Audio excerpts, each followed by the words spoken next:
Hey everyone, welcome to Neural Notes, show where AI comes alive.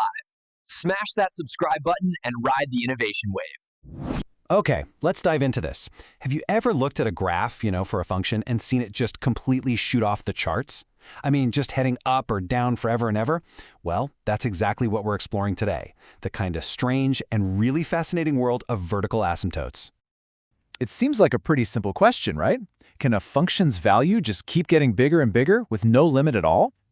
Well, the answer is a huge yes, and it actually happens in some pretty common situations. Let's take a look at one you probably remember from trigonometry.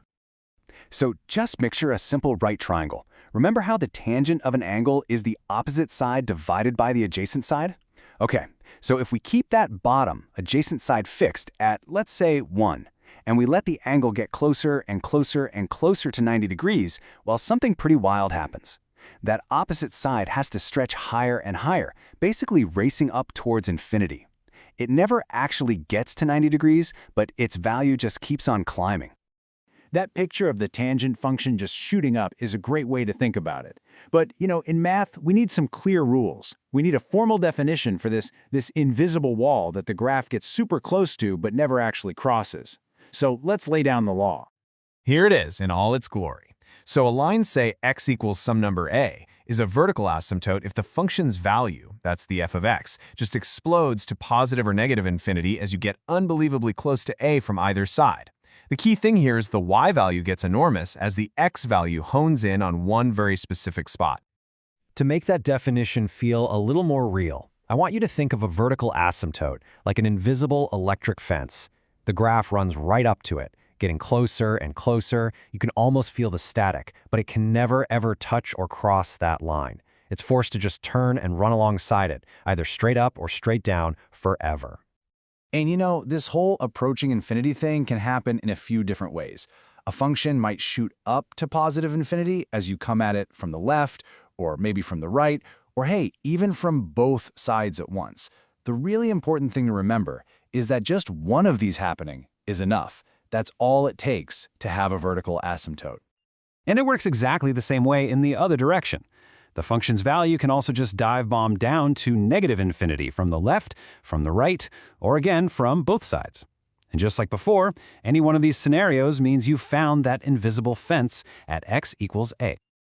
All right, so we get what they are, but how do we actually find them out in the wild, especially when we're dealing with functions that are fractions, what we call rational functions? It's time to put on our detective hats, because there's a really clear two-step method to track these things down. Here is your detective toolkit. Step 1. You find your suspects. Think about it. The only way a fraction can explode to infinity is when its denominator gets super close to 0. So we just take the bottom part of the fraction, set it to 0, and solve for x. Then comes step 2. You confirm the suspect. For each of those x values you found, you gotta double check that the numerator, the top part, is not 0, because a non-zero number divided by almost 0 is what causes that massive explosion. But like in any good detective story, there's a twist. Not every single suspect you find in step 1 is actually a vertical asymptote. Sometimes you find something else entirely. Something that looks suspicious at first, but it's really a whole different kind of case. Okay, let's open our first case file and see this in action. We've got this function right here. So, following our method, we take the denominator, x plus x squared, and set it to 0. A little bit of algebra, and that gives us two suspects, x equals 0 and x equals negative 1. Now, here's the million-dollar question. Are they both vertical asymptotes? And here is the big reveal, the aha moment.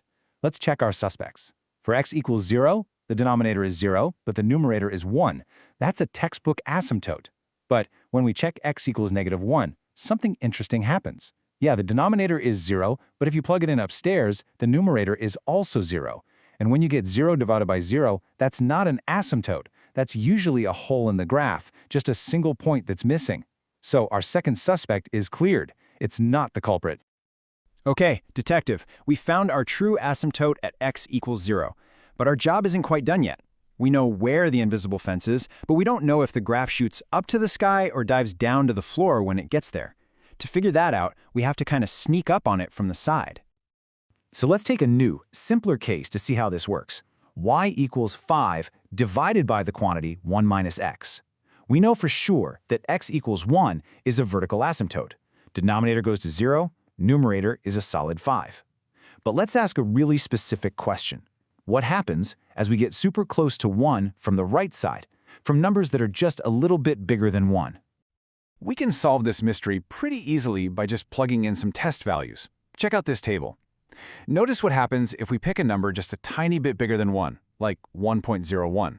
The denominator, 1 minus 1.01, becomes a very small negative number. And a positive 5 divided by a tiny negative gives us a huge negative number. And the closer we get to 1, say 1.001, the more insanely negative the result gets. So, case closed. The graph shoots down to negative infinity. So, let's recap our detective work real quick. Vertical asymptotes are those invisible fences where a function just goes crazy and explodes. You find your suspects by setting the denominator to 0. But, and this is the absolute key, you have to confirm the numerator is not 0. If both are 0, you've probably got a hole, not an asymptote. And finally, to see if the graph goes up or down, just test a point right next door to find out. And that pretty much brings us to the end of this deep dive. We've chased functions as they shoot up and down towards infinity. But it does leave us with one last kind of juicy question. If a function can approach an infinite value as x gets close to one specific number, what do you think happens to a function's value as x itself just gets infinitely large? What does the far, far end of the graph look like? Definitely something to think about.